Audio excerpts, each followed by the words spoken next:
السلام علیکم ناظرین، آپ دیکھ رہے ہیں اسلامک پوسٹ۔ امید ہے آپ سب خیریت سے ہوں گے۔ ناظرین، آج میں آپ کو شب قدر یعنی رمضان المبارک کی 27ویں رات کی فضیلت، اس کی برکات، اس کے وظائف اور نوافل کے بارے میں بتاؤں گی۔ لیکن ناظرین، یہ سب جاننے کے لیے ہمارے ساتھ آخر تک رہیے گا۔ ہماری ویڈیو کو لائک اور چینل کو سبسکرائب کر دیجیے گا تاکہ ناظرین آئندہ آنے والے وظائف آپ کو بآسانی پہنچ سکیں اور ہماری حوصلہ افزائی ہوتی رہے۔ تو ناظرین، آغاز کرتے ہیں۔ شب قدر۔ شب قدر ایک مبارک رات ہے جو رمضان المبارک کے آخری عشرہ میں ہوتی ہے۔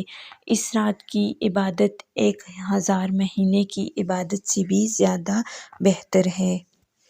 اس لیے شب قدر بہت ہی فضیلت والی رات ہے، لہٰذا ہر شخص کو چاہیے کہ وہ شب قدر میں زیادہ سے زیادہ نوافل اور ذکر الہی کرے۔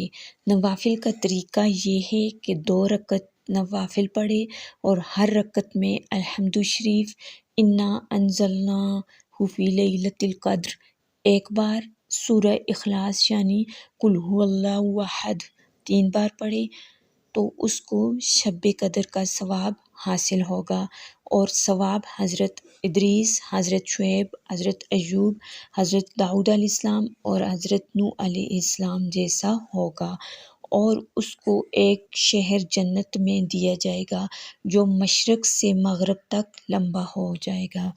اسی طرح رسول اللہ صلی اللہ علیہ وآلہ وسلم نے فرمایا، جو شخص شب قدر میں 2 رکعت نماز پڑھے، ہر رکعت میں الحمد شریف، قل ھو اللہ احد 7 مرتبہ پڑھے اور نماز ختم ہونے کے بعد استغفر اللہ الذی لا الہ الا ھو الحی القیوم واتوب الیہ 70 بار پڑھے، تو یہ اپنی مسئلے سے نہ اٹھے گا کہ اللہ تعالیٰ اس کی اور اس کے والدین کی گناہوں کی مغفرت فرما دے گا، اور فرشتوں کو حکم دے گا کہ اس کے لیے جنت میں میووں کے درخت لگائے جائیں اور محل تعمیر کرتے رہیں، اور اس کے لیے جنت میں نہریں بناتے رہیں، اور یہ پڑھنے والا ان کو جب تک اپنی آنکھ سے نہ دیکھ لے گا اس کو اس وقت تک موت نہ آئے گی۔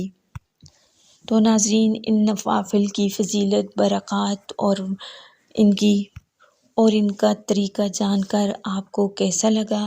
اپنی قیمتی رائے کا اظہار کمنٹ باکس میں ضرور دیجیے گا۔ ناظرین، ملتے ہیں ایک اور نئی ویڈیو اور نئے وظائف کے ساتھ، تب تک کے لیے اللہ حافظ۔